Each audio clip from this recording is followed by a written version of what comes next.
ఉద్యమాన్ని తక్కువ చేయడానికి, దీన్ని డైల్యూట్ చేసే కార్యక్రమంలో భాగంగా అసలు ఏం లేదని, ఏమీ జరగనట్టుగా అసలు వీళ్ళు దీన్ని పదే పదే కూడా ప్రజల్లోకి తగ్గించే ప్రయత్నంలో భాగంగా వారు చంద్రబాబు నాయుడు గారు, వారి మంత్రులు, మరి ఆయన మద్దతు పార్టీలన్నీ కూడా అంతా రకరకాలుగా ఆపసోపాలు పడతా ఉన్నారు. మరి 1 కోటి మందికి పైగా ప్రజలు స్వచ్ఛందంగా వచ్చి మీరు చేస్తున్నది తప్పు అని చెప్పి చంద్రబాబు నాయుడు గారు చెంపలు చెల్లుమనిపించేలాగా ప్రజలు వ్యతిరేకిస్తున్నా కూడా ఇంకా కూడా వీరందరికి కూడా బుద్ధి రావటం లేదు. పైగా ప్రజలు వాళ్ళ యొక్క ఉద్యమాన్ని, వారి యొక్క భాగస్వామ్యాన్ని వీళ్ళంతా కూడా ఏ విధంగా హేళన చేసి చంద్రబాబు నాయుడు గారు వాళ్ళ వ్యక్తులతో ఏ విధంగా వాళ్ళ పార్టీ వాళ్ళతో మాట్లాడిస్తున్నారో మనం చూస్తా ఉన్నాము. మరి 1 కోటి సంతకాలు చేసిన వాళ్ళందరినీ కూడా దొంగలని, సైకోలని ఎట్లా పడితే అట్లా వాళ్ళతో మాట్లాడిస్తా ఉన్నారు. మరి రాష్ట్రంలో ఈ 1,04,11,136 మంది ప్రజలను ఖచ్చితంగా వారి ఆత్మ గౌరవాన్ని దెబ్బతీస్తూ అవమానిస్తున్నట్టు కాదా చంద్రబాబు నాయుడు గారు అని అడుగుతా ఉన్నాము.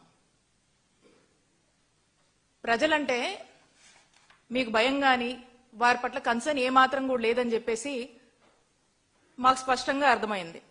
అలాగే మీరు మాట్లాడిస్తున్నటువంటి తీరు, మీరు ఏ విధంగా వైఎస్ఆర్ కాంగ్రెస్ పార్టీకి మద్దతుగా ఉండి చంద్రబాబు నాయుడు గారు చేస్తున్నటువంటి మెడికల్ కాలేజ్ ప్రైవేటైజేషన్ ని తప్పుపడుతుంటే, మరి మీరు మాత్రము ఏ మాత్రం కూడా బాధ్యత ఉన్నటువంటి ముఖ్యమంత్రిగా, బాధ్యత గల ప్రభుత్వంగా వ్యవహరించుకోవడం లేదు. అందుకనే ప్రజలు స్వచ్ఛందంగా వచ్చి ఇంతమంది వాళ్ళ యొక్క సంతకాలతో ఈ ప్రభుత్వాన్ని బండకేసి కొడతా ఉంది. బండకేసి కొట్టినటువంటి విషయం కూడా నేను చూశారు అందరూ. ఇక పీపీపీ అంటూ దానికి ఏవేవో అర్థాలు వీళ్ళే క్రియేట్ చేసి మళ్ళీ ఇంకేదో డైలాగులు మాట్లాడుతూ ఇక ఏదేదో దీని మీద ఒక్కొక్కరు ఒక్కొక్కలాగా వాళ్ళకు వచ్చినట్టుగా మాట్లాడుతూ ఏ విధంగా దీన్ని కామెంట్ చేస్తూ ఏ విధంగా దీన్ని హేళన చేస్తూ వెళ్తున్నారో రాష్ట్ర ప్రజలు అందరూ కూడా చూస్తున్నారు. కాబట్టి ఈ 1 కోటి సంతకాలు ఖచ్చితంగా రానున్న రోజుల్లో మిమ్మల్ని దింపడం ఖాయమనేటువంటి సంకేతాలు ఇచ్చారు. మరి ఇవే సంకేతాలని, ప్రజల యొక్క ఆవేదనని నిన్న మా నాయకుడు జగన్మోహన్ రెడ్డి గారు రాష్ట్ర వ్యాప్తంగా చేపట్టినటువంటి 1 కోటి సంతకాల సేకరణ కార్యక్రమంలో భాగంగా ఆ సంతకాలు వచ్చినటువంటి సంతకాలన్నిటి ఆ పత్రాలు ఏవైతే ఉన్నాయో ఇక్కడ కేంద్ర కార్యాలయంలో ఇక్కడ నుంచి ఫ్లాగ్ ఆఫ్ చేసి జగన్ గారు వాటన్నిటినీ కూడా గవర్నర్ ఆఫీస్ కి పంపించడం జరిగింది. ఆ తర్వాత మా నాయకుడు జగన్మోహన్ రెడ్డి గారు ఈ రాష్ట్రంలో రాష్ట్ర ప్రజల యొక్క ఆవేదనని, ఈ మెడికల్ కాలేజ్ ప్రైవేటైజేషన్ ఏదైతే చంద్రబాబు నాయుడు గారు చేస్తున్నారో రాష్ట్ర ప్రజలు తీవ్రంగా దీన్ని వ్యతిరేకిస్తున్నారని, ఇది రాష్ట్ర ప్రజలకు, రాష్ట్ర ప్రజల ఆలోచనకు, రాష్ట్ర ప్రజల ఆరోగ్య భద్రతకు పూర్తిగా వ్యతిరేకంగా చంద్రబాబు నాయుడు గారి ప్రభుత్వం అడుగులు వేస్తుందని, మరి మేము మా హయాంలో జగన్మోహన్ రెడ్డి గారి హయాంలో 17 గవర్నమెంట్ మెడికల్ కాలేజ్ తీసుకురావాలనేటువంటి ఉద్దేశంతో ఏ విధంగా మేము అడుగులు ముందుకు వేసి ఒక 7 మేము తీసుకొచ్చి అందులో ఒక 5 ప్రారంభించాము. ఇంకా మిగతావి కొన్ని కంప్లీట్ అయినవి, కొన్ని కంప్లీట్ కానటువంటి ఆ 10 కాలేజీలను పీపీపీ అని ముసిగేసి ప్రైవేటైజేషన్ అని చెప్పి ఏ విధంగా చంద్రబాబు నాయుడు గారు ఈ కాలేజీలని ప్రైవేటైజేషన్ పేరుతో అమ్ముకుంటున్నారో, ఒక స్కామ్ చేస్తున్నారనేటువంటి విషయాలన్నీ కూడా గవర్నర్ గారితో మా నాయకుడు జగన్మోహన్ రెడ్డి గారు చెప్పడము అండ్ ఈ 1 కోటి సంతకాల సేకరణ రాష్ట్ర వ్యాప్తంగా 175 నియోజకవర్గాల్లో ఏ విధంగా దీన్ని చేపట్టాము, ప్రజలు స్వచ్ఛందంగా ఎలా వచ్చి ఈ కార్యక్రమంలో భాగమయ్యారు, చంద్రబాబు నాయుడు గారు తీసుకున్నటువంటి మెడికల్ కాలేజ్ ప్రైవేట్ వారు కూడా అవన్నీ విని వారు కూడా చాలా సానుకూలంగా స్పందించారు. ఈ ఆవేదనని, ఈ బాధల్ని ప్రజల పక్షాన ప్రజల గురించి ఆలోచించమని చెప్పి కూడా జగన్మోహన్ రెడ్డి గారు గవర్నర్ గారికి చెప్పడం జరిగింది. మరి వారు కూడా ఒక బాధ్యత గల వ్యక్తిగా అర్థం చేసుకున్నారని చెప్పి మేము భావిస్తా ఉన్నాము. ఇక మనం చూస్తా ఉన్నాము, ఇక చంద్రబాబు నాయుడు గారి నిర్ణయం ఈ పీపీపీ అని చెప్పేసి, ఈ ప్రైవేటైజేషన్ అని చెప్పేసి తీసుకున్నటువంటి ఈ దుర్మార్గమైనటువంటి నిర్ణయం ఈ కోట్లాది మంది ప్రజల ఆరోగ్య భద్రతకు గొడ్డలి పెట్టు లాంటి నిర్ణయం అని చెప్పి తెలియజేస్తున్నాం. ఎందుకంటే ఇది ప్రజల ఆరోగ్యానికి గ్యారంటీ లేకుండా చంద్రబాబు నాయుడు గారు తీసుకున్నటువంటి ఒక దుర్మార్గమైనటువంటి చర్యగా రాష్ట్ర ప్రజలు దీన్ని చూస్తా ఉన్నారు. సిబిఎన్ గారు చంద్రబాబు నాయుడు గారి నిర్ణయాన్ని వ్యతిరేకిస్తూ 1 కోటి మందికి పైగా కూడా సంతకాల ద్వారా మరి ఈ ప్రభుత్వానికి చెంప చెల్లుమన్నా కూడా వీళ్ళకి ఇంతవరకు కూడా బుద్ధి రావట్లేదని చెప్పి మనం చూస్తా ఉన్నాము. మరి రాష్ట్రంలో ప్రతి పౌరుడు కూడా స్వచ్ఛంద సంస్థలు కావచ్చు, ప్రజాస్వామ్య వాదులు కావచ్చు, అందరూ కూడా ఈ నిర్ణయాన్ని తప్పుపడుతున్నా వీళ్ళకి ఎందుకు ఎక్కట్లేదో, ఎందుకు అర్థం కావట్లేదో మనం చూస్తా ఉన్నాం. ఇప్పటికైనా కూడా ఆయన భేషజాలాలు వదిలేసుకొని ఇక ఈ యొక్క మెడికల్ కాలేజ్ ప్రైవేటైజేషన్ నిర్ణయాన్ని వెనక్కు తీసుకుంటే బాగుంటుంది అని చెప్పేసి మేమంతా కూడా డిమాండ్ చేస్తా ఉన్నాము. తీసుకోకపోతే ఈ ప్రజా ఉద్యమాన్ని ఇంకా కూడా కొనసాగిస్తాము, దీన్ని లీగల్ గా ఫైట్ చేస్తాము, కోర్టులను కూడా మేము ఆశ్రయిస్తామని చెప్పి తెలియజేసుకుంటూ వైఎస్ఆర్ కాంగ్రెస్ పార్టీ పోరాడుతూనే ఉంటుంది ప్రజల పక్షాన అని చెప్పి మరొకసారి తెలియజేసుకుంటా ఉన్నాము. అకార్డింగ్ టు ఆర్టికల్ 21 మనకు తెలుసు, మన కాన్స్టిట్యూషన్ లో ప్రతి పౌరుడు కూడా విద్య, వైద్యం అనేది ఇట్స్ అ ఫండమెంటల్ రైట్. మరి యొక్క ఫండమెంటల్ రైట్ ని ఈరోజు కాపాడాల్సినటువంటి ప్రభుత్వమే, కాపాడాల్సినటువంటి ముఖ్యమంత్రి గారే మరి ఈ రోజున బోడుగుంకి మోకాలకి ముడిపెడుతున్నారు. ప్రజాస్వామ్యంలో ఈ ప్రజలు ప్రభుత్వాలను ఎన్నుకుంటారు. ఎన్నుకొని అధికారంలోకి వచ్చినటువంటి ఈ పాలకులంతా కూడా ప్రజల యొక్క కనీస అవసరాలు విద్య, వైద్యం, లా అండ్ ఆర్డర్ మెయింటైన్ చేయడం, ఇవన్నీ కూడా మినిమం బేసిక్ థింగ్స్ ఈ ప్రభుత్వం కాపాడాల్సినవి. మరి ఏదో ఈ పీపీపీ మోడల్ అని చెప్పేసి దీని గురించి గొప్పలు చెప్పుకుంటూ ఏదేదో కబురు చెప్తా ఉన్నారు. నేను ప్రశ్నిస్తున్నాను చంద్రబాబు నాయుడు గారిని, మరి లా అండ్ ఆర్డర్ కి సంబంధించినటువంటి శాంతి భద్రతలు కాపాడేటువంటి మరి పోలీస్ స్టేషన్లు కూడా పీపీపీకి ఇవ్వచ్చు కదా, ఇస్తారా? హాస్పిటల్స్ ని ఇప్పుడు ఈ మెడికల్ కాలేజ్ ని వీటిని ఇస్తున్నారు కదా, ఇవ్వాలని ఆలోచన చేస్తున్నారు కదా. మరి లా అండ్ ఆర్డర్ కూడా కీలకమే. మరి ఆ పోలీస్ స్టేషన్లు కూడా పీపీపీ మోడల్లో ఇస్తారా? మరి చంద్రబాబు నాయుడు గారు చెప్పండి. ఈ రోజున ఇంతమంది వ్యతిరేకిస్తున్నా కూడా మరి చంద్రబాబు నాయుడు గారు ఈ పీపీపీ విధానం ఇదేదో నేషనల్ మోడల్ అని చెప్పి, ఇంకా చాలా గొప్ప మోడల్ అని చెప్పేసి ఇంకా ప్రజల్లోకి ఇంకా కూడా ఇదే విషయాన్ని పదే పదే పెనిట్రేట్ చేసే ప్రయత్నం చేస్తా ఉన్నారు. అందుకే ఇదేదో ప్రజల జీవితాలు పూర్తిగా దీన్ని మార్చేసేటువంటి మంత్రదండంలా కూడా మరి చంద్రబాబు నాయుడు గారు దీని గురించి చెప్తా ఉన్నారు. కాబట్టి ఈ పీపీపీలో ఆయన అంటా ఉన్నారు కదా, ఈ పీపీపీలో రోడ్లు వేయడం లేదా, గుంతలు పూడ్చడం లేదా అని చంద్రబాబు నాయుడు గారు మాట్లాడుతూ ఉన్నారు. అవును, కరెక్టే, రోడ్లు వేస్తున్నారు, బానే ఉంది. మరి రోడ్లకు పీపీపీ పేరుతో అడ్డం పెట్టుకుని రోడ్లకి మరి ఈ టోల్ ట్యాక్స్ తీసుకుంటున్నారు కదా, ఆ టోల్ ట్యాక్స్ ఛార్జీలు అన్ని ప్రజల మీద ఎంత పడతా ఉన్నాయి? చాలా పెద్ద ఎత్తున లేజేస్తున్నారు కదా.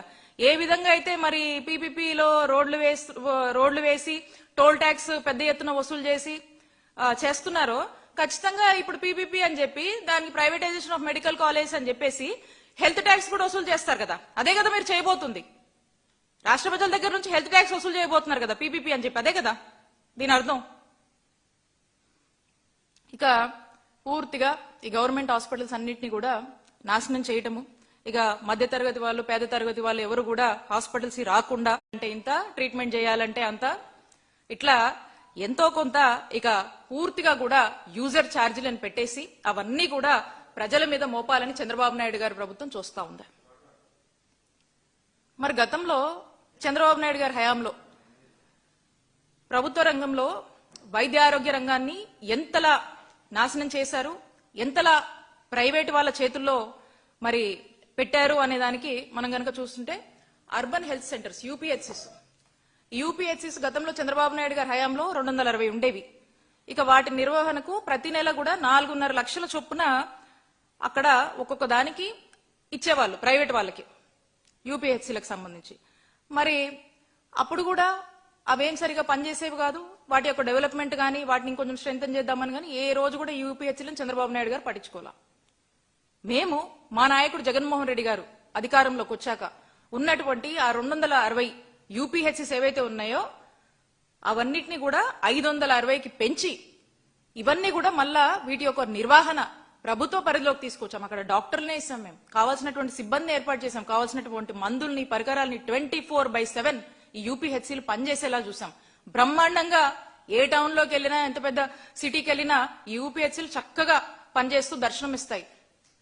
మొన్న ఎక్కడో చూశాను టీవీలో, చంద్రబాబు నాయుడు గారు, లోకేష్ గారు, మా నాయకుడు జగన్మోహన్ రెడ్డి గారు నాడు నేడు కార్యక్రమంలో భాగంగా డెవలప్ చేసినటువంటి స్కూల్స్ కి విజిట్ చేశారు. ఆ చక్కగా బెంచ్ల మీద కూడా కూర్చున్నారు. మరి ఆ విజిట్ లో ఖచ్చితంగా చంద్రబాబు నాయుడు గారు లోకేష్ గారు అనుకుని ఉంటారు చక్కగా ఇంత ఇన్ఫ్రాస్ట్రక్చర్, ఈ బెంచెస్ కానీ, ఆ బ్లాక్ బోర్డ్స్ కానీ, ఆ రూమ్ యొక్క పెయింట్స్ కానీ, అక్కడ ఒక మంచి ఫ్యాను, అక్కడ ఉన్నటువంటి ఆ కార్పొరేట్ స్థాయి వాతావరణము and the quality of education, ఏ విధంగా ఇంగ్లీష్ మీడియం అంతా కూడా ఇంట్రడ్యూస్ చేసి ఏ విధంగా చక్కగా పిల్లలు చదువులకు రాగలుగుతున్నారు, పిల్లల యొక్క యూనిఫామ్స్, వాళ్ళ యొక్క బుక్స్, అక్కడ పిల్లలకు సంబంధించినటువంటి మెను, గోరుముద్ద అప్పట్లో గొప్పగా మనము అమలు చేశాము పిల్లల కోసము. మరి ఇప్పుడైతే అవన్నీ ఏమీ ఉన్నట్టుగా కనపడటం లేదు. మరి అన్ని చూసైనా వాళ్ళు అనుకుని ఉంటారు జగన్మోహన్ రెడ్డి గారు ఎంత బాగా చేశారని మనసులో ఖచ్చితంగా అనుకుని ఉంటారు. మరి నేను చెప్తా ఉన్నా, యూపీహెచ్సీలు కూడా అదే విధంగా ఈరోజు రాష్ట్ర వ్యాప్తంగా కూడా అన్ని చోట్ల కూడా చాలా చక్కగా ప్రభుత్వ నిర్వహణతో ప్రభుత్వ రంగంలో చక్కగా నడుస్తున్నటువంటి తీరు. మీరు ఏ హాస్పిటల్ కన్నా వెళ్ళండి, చక్కగా ఏ విధంగా సేవలు అందిస్తున్నాయో చూస్తారు. కాబట్టి మీ విధానం అది కాదు. కాబట్టి ఎంతసేపు మీరు పీపీపీ అని చెప్పడము ఎవరికో, ఇప్పటి నుంచే కాదు అప్పటి నుంచే, గతంలో 2014 నుంచి 19లో మీరు ఆ టైంలో కూడా మీరు ఇదే విధానం మీరు పాటించారు. మీరు ఎంతసేపు ఈ ప్రైవేటైజేషన్ అనేటువంటి ఐడియాలజీని నమ్ముకుంటారు. ఈ పీపీపీ స్టైల్లోనే బాగుంటది అనేది మీ ఆలోచన. కానీ మీరు చూశారు కదా ప్రభుత్వ రంగంలో ఏ విధంగా ఆ బడులు నడుస్తున్నాయి. అలాగే యూపీహెచ్సీ హాస్పిటల్స్ కూడా అంతే చక్కగా మా హయాంలో మేము వాటిని ప్రభుత్వ రంగంలో నడిపించామని తెలియజేసుకుంటా ఉన్నాం. గతంలో ఈ వైఎస్ఆర్ విలేజ్ క్లినిక్స్ రాష్ట్ర వ్యాప్తంగా కూడా చూస్తే చంద్రబాబు నాయుడు గారి హయాంలో అప్పట్లో 7,600 ఉండేవి. మరి ఇవి కూడా పీపీపీ అని చెప్పి ఎవరో వేరే ప్రైవేట్ వ్యక్తులకు ఇచ్చి అరకొరగా అట్లా నడిపించేవాళ్ళు. ఎవరు ఉండేవాళ్ళు కూడా కాదు, పట్టించుకునే వాళ్ళు కాదు. ఈ రోజు అదే గ్రామంలో డాక్టర్ వైఎస్ఆర్ విలేజ్ క్లినిక్స్ అని నామకరణం చేసి రాష్ట్ర వ్యాప్తంగా కూడా 10,032 doctor YSR village health clinics ని తీసుకొచ్చి అవి చక్కగా ఆ గ్రామంలో అక్కడ కావాల్సినటువంటి ఫెసిలిటీస్ ని మనము క్రియేట్ చేసి అక్కడ వైద్య సిబ్బందిని ఏర్పాటు చేసి గ్రామాన కూడా ఎక్కడ ఏ ఇబ్బంది లేకుండా అక్కడ ఉన్నటువంటి ప్రజలు రెగ్యులర్ గా వచ్చి వాళ్ళు చూపించుకునే దిశగా వాటిని తీర్చిదిద్ది, అలాగే దీనికి అడిషనల్ గా మనము ఫ్యామిలీ డాక్టర్ అనేటువంటి ప్రోగ్రాం తీసుకొచ్చి అవసరమైనటువంటి ప్రతి గడపకు ఆ డాక్టర్ వెళ్లి వైద్యం అందించేటువంటి పరిస్థితులు ఈ ఫ్యామిలీ డాక్టర్ ప్రోగ్రామ్ లో తీసుకొచ్చి ఫ్యామిలీ డాక్టర్నే గ్రామానికి పంపించినటువంటి ఒక గొప్ప పాలన జగన్మోహన్ రెడ్డి గారు అందించారు. మరి ఈ రోజున ఇవేవీ లేవు. ఎంతసేపు మీరుంటే ఎవరో ప్రైవేట్ వాళ్ళకి ఇవ్వాలి, ఇక అవి ప్రైవేట్ వాళ్ళకి ఇస్తావు, దాని పెద్ద రెస్పాన్సిబిలిటీ మీరు తీసుకోరు, ఏమంటే వాళ్ళు చేస్తున్నారు కదా అని చెప్తారు. ఇక్కడ ప్రజలకు మాత్రము అన్యాయం జరుగుతుంది, ప్రజలు మాత్రం ఇబ్బందులకు గురవుతా ఉన్నారు. ప్రజలకు ఆరోగ్యం విషయంలో న్యాయం లేదు. పూర్తిగా కూడా ఆరోగ్య భద్రత విషయంలో చంద్రబాబు నాయుడు గారు క్రమక్రమంగా మోసం చేసుకుంటూ ముందుకు వెళ్తా ఉన్నారు. మరి ఈ రోజున మనం చూసినట్టయితే చివరికి చంద్రబాబు నాయుడు గారు అప్పట్లో మళ్ళీ అదే పద్ధతిలో ఈ బ్లడ్ టెస్ట్ కూడా, ఒక క్లినిక్ కి వెళ్లి ఒక హాస్పిటల్కి వెళ్లి చేసుకునే బ్లడ్ టెస్ట్ కూడా ప్రైవేట్ వాళ్ళకి అప్పచెప్పారంటే, ప్రైవేట్ కంపెనీలకు అప్పచెప్తూ ప్రైవేట్ వాళ్ళే అవి చేసే పరిస్థితిలో ఈరోజు ఉన్నాయంటే ఒక్కసారి హాస్పిటల్స్ యొక్క పనితీరు కావచ్చు, హాస్పిటల్స్ యొక్క పరిస్థితి రాష్ట్రంలో ఎలా ఉందో రాష్ట్ర ప్రజలందరూ కూడా ఆలోచించాలి. ఇక ఈ విధంగా పీపీపీ అని చెప్పి ముందు నుంచి కూడా ఉన్నటువంటి మీ ఐడియాలజీయే, మీ ఫిలాసఫీయే మరి ఈ రోజున మనం చూస్తే మరి ఈ పీపీపీ అని చెప్పేసి ప్రైవేటైజేషన్ ఆఫ్ మెడికల్ కాలేజ్ అంటున్నారు కదా, మరి ఈ పీపీపీ మోడల్లో ఈ మెడికల్ కాలేజ్ కడతారా? అసలుకి అవుతాయా? ఏ మాత్రం కూడా చిత్తశుద్ధి లేకుండా అడుగులు ముందుకు వేస్తే నిర్ణయాలు ఇలాగే ఉంటాయి, దాని తగ్గట్టు ప్రజలు ఇలానే మోసపోతూ ఉంటారు, మీకు మాత్రం బుద్ధి రావట్లేదని చెప్పి తెలియజేసుకుంటా ఉన్నాం. ఇక మళ్ళా ఈ పీపీపీ మోడల్లో వీళ్ళే చెప్తా ఉన్నారు ఏమని, పీపీపీ మోడల్ అంటే ఏంటి, అసలు ఏంటి అంటే పబ్లిక్ ప్రైవేట్ పార్ట్నర్షిప్. మరి చంద్రబాబు నాయుడు గారి మాటలను బట్టి చూస్తే ఆయన ఏమంటున్నారు, ప్రభుత్వ పెత్తనం అంట, ప్రైవేట్ మేనేజ్మెంట్ అంట. మరి ఈ రెండింటికి డిఫరెన్స్ ఏంటి అసలుకి? ప్రభుత్వం అంటే ఏంటి, ప్రైవేట్ మేనేజ్మెంట్ అంటే ఏంటి, పెత్తనం అంటే ఏంటి? అసలుకి పెత్తనం అంటే ఏంటి దాని అర్థం చెప్పాలి చంద్రబాబు నాయుడు గారు. పెత్తనం అంటే ఏంటి, మేనేజ్మెంట్ అంటే ఏంటి అంటే రెండు, ఒకటి తెలుగు పదం, ఒకటి ఇంగ్లీష్ పదం, అర్థాలు అవే. ఎవరిని కన్ఫ్యూజ్ చేయాలనుకుంటున్నారు? మీరే అంటారు మనమే అన్ని చేయాలంటారు, మళ్ళీ వాళ్ళకి ఇవ్వాలంటారు, మనదే అని మళ్ళీ అంటారు. ఎవరు మీరు ఏం చెప్తే అది జనం పిచ్చోళ్ళు అనుకుంటున్నారు, మీరు ఏం చెప్తే అది నమ్ముతారు, ఎవరు మమ్మల్ని ఏం క్వశ్చన్ చేయరు. ఎవరు మమ్మల్ని వచ్చి అడిగేది లేదు, మేమేమి ఎవరికి చేయాల్సినటువంటి పని లేదని చంద్రబాబు నాయుడు గారు నిర్ణయించుకున్నారు. కాబట్టి ఇక మీరు మేనేజ్మెంట్ అంటారు, పెత్తనం అంటారు, ఇక ఏమన్నా కూడా మీకు నచ్చినట్టుగా మీరు ఒకే అర్థాన్ని రకరకాలుగా చెప్తూ మళ్ళీ కన్ఫ్యూజ్ చేస్తారు. మళ్ళీ అంటారు పీపీపీ వేరు, ప్రైవేటైజేషన్ వేరు అని మళ్ళీ మీరే వచ్చి చెప్తా ఉంటారు. మనం చూస్తా ఉన్నాము. ఎకరానికి 100 రూపాయలు చొప్పున 50 ఎకరాల ల్యాండ్ 66 ఏళ్లకు లీజ్ అంట. ఇక ఇచ్చేసి పైగా ఇక ఈ మెడికల్ కాలేజ్ ఆల్రెడీ కొంత మనము ఇన్ఫ్రాస్ట్రక్చర్ లే చేసి కొంత కట్టున్నవి, ఇంకా కొన్ని ఇన్కంప్లీట్ ఉన్నాయి. ఇవన్నీ కూడా వాళ్ళకి ఇచ్చేసి మేం పెత్తనం చేస్తాం, మళ్ళీ మా కింద ఉంటది, హక్కులు మాకే ఉంటాయి, నిర్వహణ వాళ్ళు చేస్తారు అంటారు. మళ్ళీ అంటారు మళ్ళీ పీపీపీకి ఇచ్చేస్తున్నాము వాళ్ళు చూసుకుంటారంటారు. ఏదేదో మీరే కన్ఫ్యూజ్ అయ్యి ఏదేదో చెప్తా ఉన్నారు. ఇవన్నీ చేస్తూ ఈ గవర్నమెంట్ మెడికల్ కాలేజ్ ని మీరు ఒక 5,000 కోట్లు పెట్టి, అప్పుడు ఇప్పుడు ఆల్రెడీ ఫండ్స్ టైప్ కూడా ఉన్నాయి, అవి పూర్తిగా కంప్లీట్ చేయకుండా ప్రైవేటైజేషన్ అని చెప్పి వాళ్ళకి ఎవరికో ఇవ్వాలని చెప్పేసి ఒక స్కామ్ కి తెరలేపారు. మళ్ళీ ఇప్పుడు ఏమంటున్నారు, 2 ఏళ్ల పాటు జీతం కూడా ప్రభుత్వం ఇవ్వాలని చెప్తున్నారు. ఇది ఇంకొక స్కామ్. ఇలా స్కామ్ మీద స్కామ్ చేస్తూ పూర్తిగా మీరు ఈ మెడికల్ కాలేజ్ ని వైద్య ఆరోగ్య రంగంలో ప్రజలకు ఇవ్వాల్సినటువంటి మెరుగైన వైద్య సేవల్ని, అటు డాక్టర్ విద్య చదువుకునేటు అభ్యసించాల్సినటువంటి ఆ విద్యార్థుల ఆశల్ని అందరికీ ఉరేస్తున్నారని తెలియజేసుకుంటున్నాము. ఇలాగా ఇందాక మనం మాట్లాడినట్టు ఇంత బేసిక్ ఫండమెంటల్ రైట్ అయినటువంటి, ఎవ్రీ సిటిజన్ రైట్ అయినటువంటి ఈ రైట్ ని అసలు కాలరాసేటువంటి హక్కు మీకెవరిచ్చారు చంద్రబాబు నాయుడు గారు?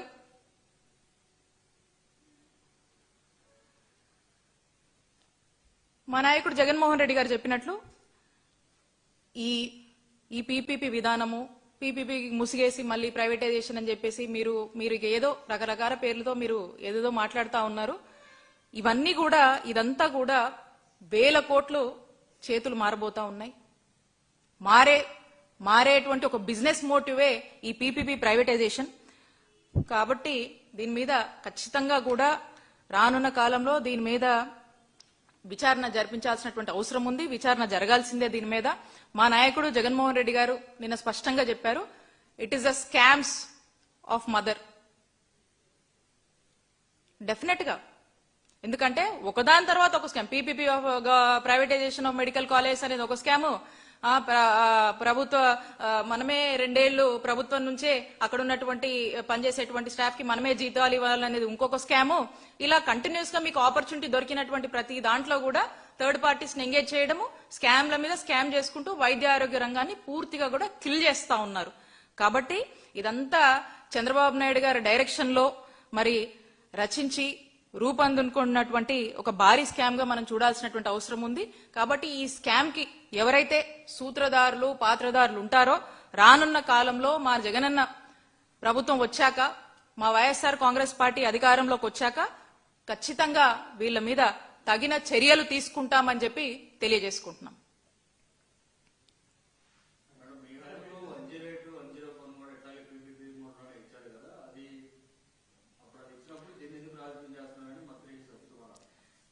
వాళ్ళు అదే మాట్లాడుతున్నాం కదా, మనము 108 సేవలు, 108 వాహనాల సేవలు, గవర్నమెంట్ మెడికల్ కాలేజ్ ఒకటే కంపారిజనా?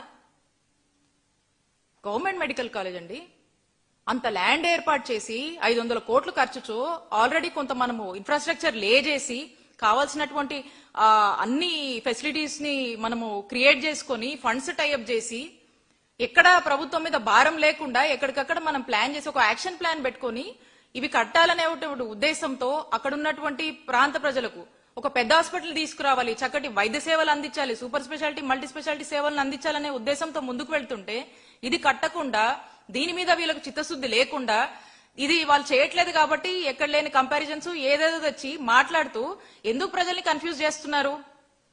108 సేవలు బ్రహ్మాండంగా మేము అందించాము.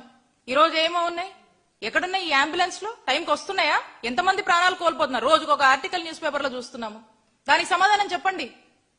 మీరు చేయాల్సినటువంటి పనులు, మీరు చేపట్టాల్సినటువంటి డెవలప్మెంట్ చేపట్టకుండా పైగా ఏవో సాకులు వంకలు వెతుక్కుంటూ ఏది పడితే అది మాట్లాడే మిమ్మల్ని ప్రజలు అన్ని గమనిస్తున్నారు, ప్రజలకు అన్ని అర్థమవుతున్నాయి. అందుకే 1,000 సంతకాలని చెప్పి కుటుంబానికి ఒకరు వచ్చి సంతకం చేసి పెద్ద ఎత్తున కూడా ఈ రోజు చంద్రబాబు నాయుడు గారి ప్రభుత్వాన్ని వ్యతిరేకిస్తున్నారు ప్రజలు. అది ఆలోచించి ఇప్పటికైనా బుద్ధి తెచ్చుకొని ఈ నిర్ణయాన్ని వెనక్కి తీసుకోండి. వీలైనంత వరకు కూడా వైద్య ఆరోగ్య రంగంలో వీలైనంత వరకు కూడా జగన్మోహన్ రెడ్డి గారు తీసుకొచ్చినటువంటి ఇనిషియేటివ్స్ కావచ్చు, జగన్మోహన్ రెడ్డి గారు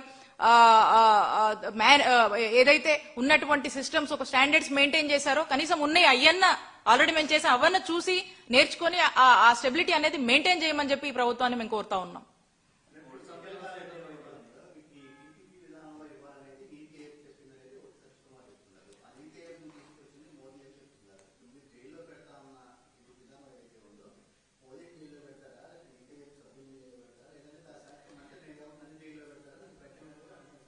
మీకు రెండు విషయాలు క్లారిటీ ఇవ్వాలి ఇందులో. ఫస్ట్ది, మీరు ఏదైతే పీపీపీ విధానం వాళ్ళు వెళ్ళమన్నారని దాని గురించి నేను మా లాస్ట్ ప్రెస్ మీట్ లో క్లారిటీ ఇచ్చాను. ఏమని, ఆ రాష్ట్ర ఆర్థిక పరిస్థితులు బాగలేక అసలు ఏ మాత్రం కూడా వారు ఖర్చు పెట్టలేని పరిస్థితుల్లో, వాళ్ళు ల్యాండ్ కూడా అఫోర్డ్ చేయలేనటువంటి పరిస్థితుల్లో, ఖర్చు పెట్టలేనటువంటి పరిస్థితుల్లో, ఇన్ఫ్రాస్ట్రక్చర్ గానీ రిక్రూట్మెంట్స్ గానీ వాళ్ళు చేయలేనటువంటి పరిస్థితుల్లో, ఆ స్టేట్ కి ఆ గవర్నమెంట్ కి వైబుల్ కానటువంటి పరిస్థితుల్లో అప్పుడు పీపీపీ అని చెప్పి ఎవరన్నా ప్రైవేట్ వాళ్ళు వచ్చి వాళ్ళని ఇన్వైట్ చేయండి, అప్పుడు మెడికల్ ఎడ్యుకేషన్ ని పెంచొచ్చు అనేటువంటి ఉద్దేశంతో వాళ్ళు చెప్పారు. అంతేగాని ఇక్కడ ఆంధ్రప్రదేశ్ రాష్ట్రంలో ఉన్నటువంటి ఆల్రెడీ మనం ఉన్నటువంటి ప్రైమ్ ల్యాండ్స్ ఒక 50 ఎకరాల ల్యాండ్ మనం చూసాం, ఫండ్స్ టైప్ అయింది, కొంత ఇన్ఫ్రాస్ట్రక్చర్ లే చేస్తున్నాము. ఇలా సగమైనటువంటి కాలేజీలను అమ్ముకోమని నీతి ఆయోగ్ గానీ మొన్న ఇచ్చినటువంటి స్థాయి రికమెండేషన్ లో చెప్పలేదు. వాళ్ళు ఇచ్చినటువంటి క్లియర్ అంశం ఇంబ్యాలెన్సెస్ ఆఫ్ మెడికల్ ఎడ్యుకేషన్ ఉంది రాష్ట్రంలో. ఈ ఇంబ్యాలెన్సెస్ ని మనం కంట్రోల్ చేయాలంటే మనము మెడికల్ ఎడ్యుకేషన్ ని పెంచాలి. దేశం మొత్తం కూడా ఒక నేషనల్ యావరేజ్ కి ఎలా అయితే ఉందో దాని కంపారిటివ్ గా తీసుకువెళ్లాలనేటువంటి ఉద్దేశంతో చెప్పారు. కానీ ఉన్నట్టుగా ఆంధ్రప్రదేశ్ రాష్ట్రంలో సగమైనవి, సగంలో ఉన్నాయి, అంతా కొంత ఏదో 5,000 కోట్లు కట్టేస్తే గనక ఇస్తే అవి కంప్లీట్ అయిపోయి తీసుకెళ్లి ప్రైవేట్ వాళ్ళ చేతిలో పెట్టమని మాత్రం స్థాయి సంఘంలో ఎక్కడ చెప్పలేదు. దాని గురించి నేను ఛాలెంజ్ కూడా విసిరాను. అండ్ రెండోది, మీరు అడుగుతా ఉన్నారు రెండో క్వశ్చన్, జైల్లోకి పంపిస్తారా ఆయన్ని పంపిస్తారా అని. ఒకటండి, మేము చెప్తుంది నేను ఇందాక కూడా నా ప్రెస్ మీట్ లో క్లియర్ గా చెప్పాను. ఏమని, దీంట్లో వీళ్ళు చేస్తున్నటువంటి స్కామ్ లో సూత్రధారులు పాత్రధారులు ఎవరైతే ఉన్నారో ఒక డీటెయిల్డ్ ఎంక్వైరీ మేము అధికారంలోకి వచ్చాక ఇస్తాము. అప్పుడు ఆ ఎంక్వైరీలో తేలినట్టు దాని యాక్షన్ ప్లాన్ తీసుకుంటాం అని చెప్పి దాని తగ్గట్టు యాక్షన్ ఉంటుంది. అది మేము మా యాక్షన్ ప్లాన్ అనేది ఫర్దర్ మేము ఏం చేస్తామనేది చెప్పాము. అది మేము చెప్పాము. ఇక మీరు అన్నట్టు వాళ్ళని జైల్లో వేస్తారా వీళ్ళని జైల్లో వేస్తారా అంటే, ఒకవేళ గనక సత్యకుమార్ గారికి వాళ్ళకి ఇంటర్నల్ గా ఏమైనా బాధలు ఉన్నాయేమో, ఆయనకి ఏదైనా బాధలు ఉంటే వాళ్ళు చూసుకుంటారు. ఇక మిగతా అంశాలన్నీ వాళ్ళ ఇంటర్నల్ కి సంబంధించినటువంటి విషయాలు, దాని మీద నేను పెద్ద కామెంట్ చేయకూడదు. సో కాబట్టి ఎవరైనా ఎవరు తప్పు చేసినా వాళ్ళకు మాత్రం చట్టం తన పని తను చేసుకుపోతుంది. కాబట్టి ఆ చట్టం ముందు ఎవరైనా కూడా దోషులుగా నిలబడాల్సిందే తప్పు చేస్తే.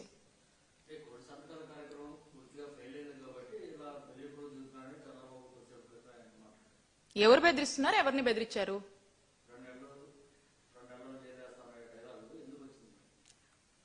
మేమేమంటున్నాము, ఒకటి, గవర్నమెంట్ మెడికల్ కాలేజ్ ప్రైవేటైజేషనే ఒక స్కామ్, ఒక బిజినెస్ మోటివ్ తో చంద్రబాబు నాయుడు గారు తీసుకున్నటువంటి నిర్ణయం, అదొక స్కామ్. ఇప్పుడు ఏమంటున్నారు, వాళ్ళేదో ఉంటారు, జీతాలు మనమే ఇవ్వాలి, ల్యాండ్ మనమే ఇవ్వాలి, 66 ఏళ్లకు లీజు మనమే ఇవ్వాలి, ఆల్రెడీ సగం కంప్లీట్ అయి ఉన్నాయి, ఇవన్నీ మనమే ఇవ్వాలంట, నిర్వహణ కూడా మనమే 2 ఏళ్లకు మనమే చేస్తున్నాము, వాళ్ళేదో వాళ్ళకు అప్పగిస్తారు. అంటే దీన్ని బట్టి ఏమర్థమవుతుందంటే ఇది కూడా స్కామే కదా, అంత కర్మేమొచ్చింది మనకి. హ్యాపీగా ఆడతా పడతా 5,000 కోట్లు ఫండ్స్ టైఅప్ చేశాము, అవన్నీ అవసరం ఉన్నంత వరకు రిలీజ్ చేసుకుంటూ వస్తే మెడికల్ కాలేజ్ అని గవర్నమెంట్ సెక్టర్ లో బ్రహ్మాండంగా పనిచేస్తాయి కదా, వరల్డ్ క్లాస్ ఫెసిలిటీస్ తో తీసుకొచ్చినటువంటి ప్లాన్ అదే కదా. ఆల్రెడీ మనము 5 కాలేజీలు పనిచేస్తున్నాయి కదా. అలా ఇవి కూడా ఈ 17 అందుబాటులోకి వస్తే రాష్ట్ర ప్రజలు ఎంత బాగుంటారో, రాష్ట్ర ప్రజలకు నాణ్యమైన ఆరోగ్య సేవలను ఎంత బాగా ఇవ్వచ్చు మనము. ఇవి ఆలోచించకుండా ఏదేదో మాట్లాడుతూ ఉన్నారు. మేము బెదిరించట్లేదు, మేమేం చెప్తున్నాం, మా నాయకుడు జగన్మోహన్ రెడ్డి గారు క్లియర్ గా చెప్పారు. మేము వైఎస్ఆర్ కాంగ్రెస్ పార్టీ తరఫున క్లియర్ గా ఏం చెప్తా ఉన్నాము, ఇది స్కామ్. ఈ స్కామ్ లో మీరు ఈ చేయితో ఇచ్చి ఈ చేయితో మీరు తీసుకునేందుకు ఇవన్నీ క్రియేట్ చేసుకుని ఈ విధానాలు మీరు పాటిస్తా ఉన్నారు. కాబట్టి ఇందులో పాత్రదారులు సూత్రధారులు కిక్ బ్యాక్స్ కోసం ఏదైతే చేస్తున్నారో వాళ్ళ మీద యాక్షన్స్ ఖచ్చితంగా ఎంక్వైరీ తర్వాత తప్పవు అని చెప్తా ఉన్నాం. మేమేం బెదిరించట్లేదే.